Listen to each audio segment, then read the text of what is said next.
जहां गंगा, यमुना और अदृश्य सरस्वती मिलती है, वहीं दीप की लौ सीधे ईश्वर तक पहुंचती है। बसंत पंचमी के दिव्य अबूझ मुहूर्त में त्रिवेणी संगम पर किया गया दीपदान जीवन के अंधकार को हरकर सुख, शांति और पुण्य का प्रकाश भर देता है। ऐसा पावन संयोग बार बार नहीं आता, इसीलिए एस्ट्रो फ्रेंड संतोष संतोषी जी आपको आमंत्रित करते हैं सर्व सुख प्रदाता दीपदान महोत्सव में।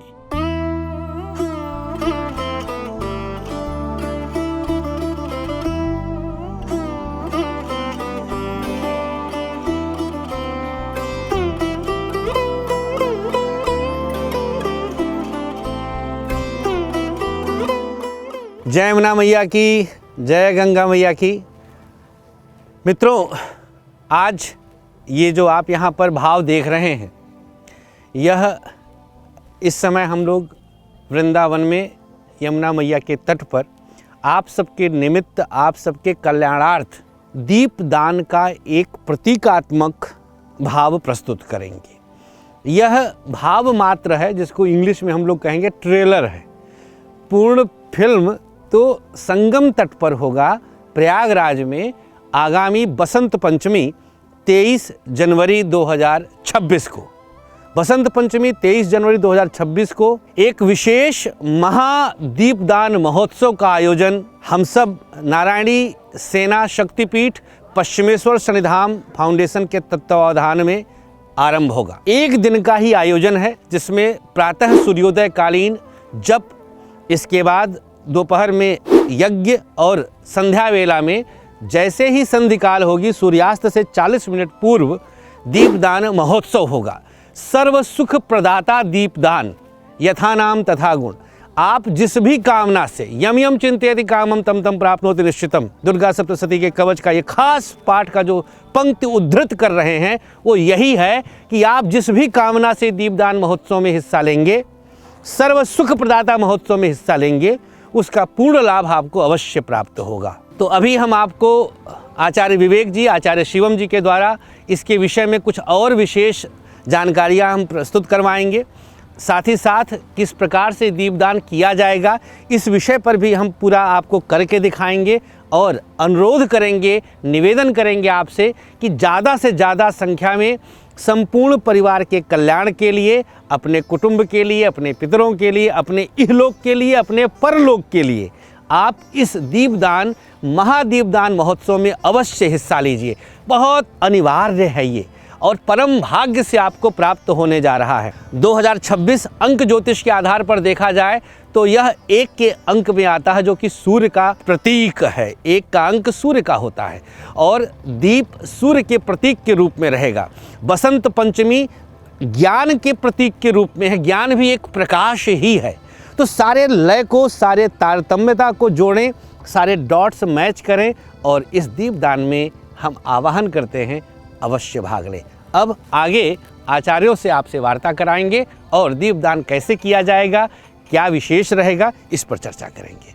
जय यमुना मैया, जय वृंदावन धाम। जो दीपों का दान है, यदि हम तट में करते हैं, गंगा जी के तीर में करते हैं, यमुना के तीर में करते हैं, और पवित्र माघ मास में यदि हम, वो भी बसंत पंचमी के उपलक्ष्य में गंगा के तट पर यदि हम दीप दान करते हैं, तो उससे तो हमारे पितर तो संतुष्ट होते हैं और हमको यश, धन इत्यादि सभी प्रदान करते हैं, बल, बुद्धि, विद्या। और कहते हैं, भो दीप देवी रूपस्त्वं कर्म साक्षी ह्यविघ्न कृत, यावत् कर्म समाप्ति स्यात् तावत् त्वं स्थिरो भवा। भो दीप देवी रूपस्त्वं, दीप तो देवी है, साक्षात लक्ष्मी है, और लक्ष्मी जी से आप धन, वैभव, यश जो भी प्राप्त करना चाहते हैं वह आप प्राप्त कर सकते हैं। क्योंकि दीप में अग्नि है, जो ज्योति है, वह हवन में जब अग्नि जलती है, उस अग्नि के द्वारा भगवान को वह अग्नि ही लेकर के जाकर के भगवानों को प्रदान करती है। यज्ञ अनुष्ठान के द्वारा आपके जो भी यश, प्रतिष्ठा, वैभव जो भी आपको प्राप्त करना है वह प्रदान करते हैं। क्योंकि भगवान गीता में कहते हैं यज्ञात् भवति पर्जन्यो पर्जन्यादन्न संभवः, अर्थात अग्नि की उपासना करने से, दीप की उपासना करने से, दीप के दान करने से धन, वैभव, यश की प्राप्ति होती है। सभी प्रकार के सुख क्या दीपदान से मिल सकते हैं? सभी प्रकार के सुख मिल सकते हैं, क्योंकि दीप साक्षात नारायण का ही स्वरूप है, लक्ष्मी का ही स्वरूप है दीप। तो दीप से सभी प्रकार के यश, वैभव, धन, समृद्धि प्राप्त हो सकते हैं। विद्या वृद्धि में दीपदान का क्या महत्व है?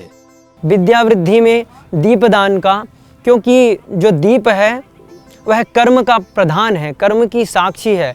असतो मां सद्गमया तमसो मां ज्योतिर्गमया मृत्योर्मा मृतम गमया, अर्थात असत अज्ञानता से, अंधकार से, असतो मां सद्गमया प्रकाश की ओर जो ले जाती है, तमसो मां ज्योतिर्गमया अंधकार से जो ज्योति की ओर, प्रकाश की ओर ले जाती है, वह दीप है। दीप ही लक्ष्मी है।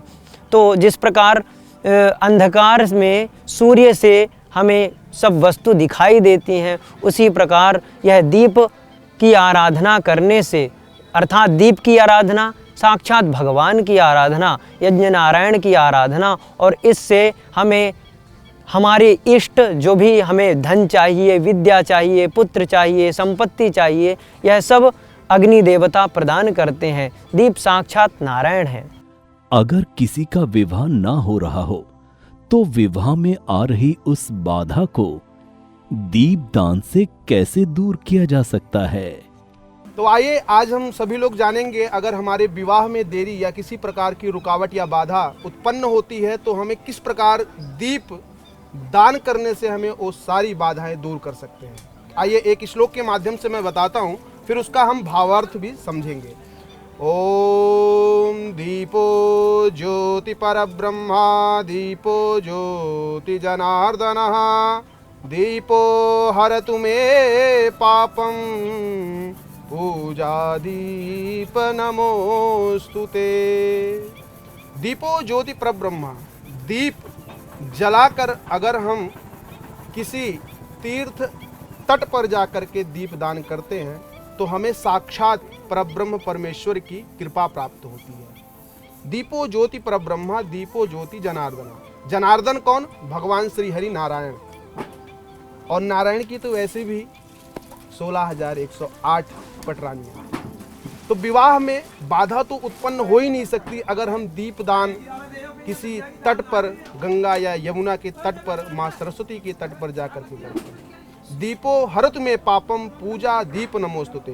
किसी भी प्रकार की बाधा, किसी भी प्रकार की रुकावट अगर हमारे जीवन में आती है तो हमें दीपदान करने से उन सभी बाधाओं से मुक्ति प्राप्ति हो सकती। दीपदान से क्या असाध्य से असाध्य बीमारी भी दूर हो सकती है? दीपदान से असाध्य बीमारी दूर हो सकती है यदि हम तीर्थों में, क्योंकि अन्य क्षेत्र कृतम पापम तीर्थ क्षेत्रे विनश्यति, अन्य स्थानों में किया गया पुण्य वो कुछ कम लाभ देगा, लेकिन तीर्थ क्षेत्रों में जा कर के, यमुना में, गंगा में और त्रिवेणी में, तो गंगा यमुना सरस्वती तीनों ही वहाँ हैं, तो वहाँ पर दान करने से दीप साक्षात लक्ष्मी है, साक्षात नारायण है, और दीप तो साक्षात सूर्य है ना, क्योंकि अग्नि का स्वरूप है। तो सूर्य ही, क्योंकि शास्त्र में है यदि आपको आरोग्य चाहिए तो भगवान सूर्य की आराधना करने से हम निरोगी रहते हैं। विद्या कामस्तु गिरिशम दाम्पत्यार्थम उमाम सतीम। और यदि आपको स्वास्थ्य चाहिए तो भगवान सूर्य की आराधना करें, और भगवान सूर्य ही अग्नि है, अग्नि का स्वरूप है, दीप का स्वरूप है, और सूर्य ही नारायण है। तो उनकी आराधना करने से निश्चय ही, दीप दान करने से निश्चय ही हम निरोगी रहेंगे, स्वस्थ रहेंगे, दीर्घ आयु को प्राप्त करेंगे, यश को भी प्राप्त करेंगे, क्योंकि दीप प्रकाशमय है। त्रिवेणी संगम के तट पर बैठ करके मैं, आचार्य शिवम मिश्रा और हमारे अग्रज भ्राता, हम दोनों लोग वहाँ पर रहेंगे, और जो भी भक्तजन वहाँ आकर के दीपोत्सव, इस दीपदान में सहयोग करता है तो उसके लिए विशेष अवसर और लाभ है। दीपदान की पूरी प्रक्रिया क्या रहेगी?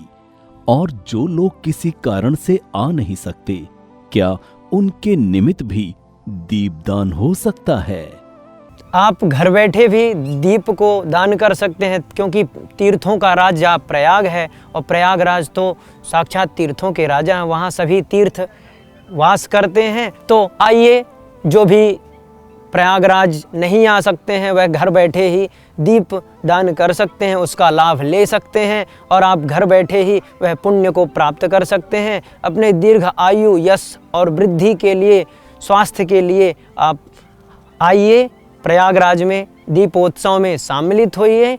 और यदि नहीं भी हो रहे हैं तो आप घर में ही बैठे बैठे संपर्क कर सकते हैं और हम आपका दीपोत्सव का दीपदान हम आपके निमित्त करेंगे, संकल्प लेकर के आपके गोत्र आदि को लेकर।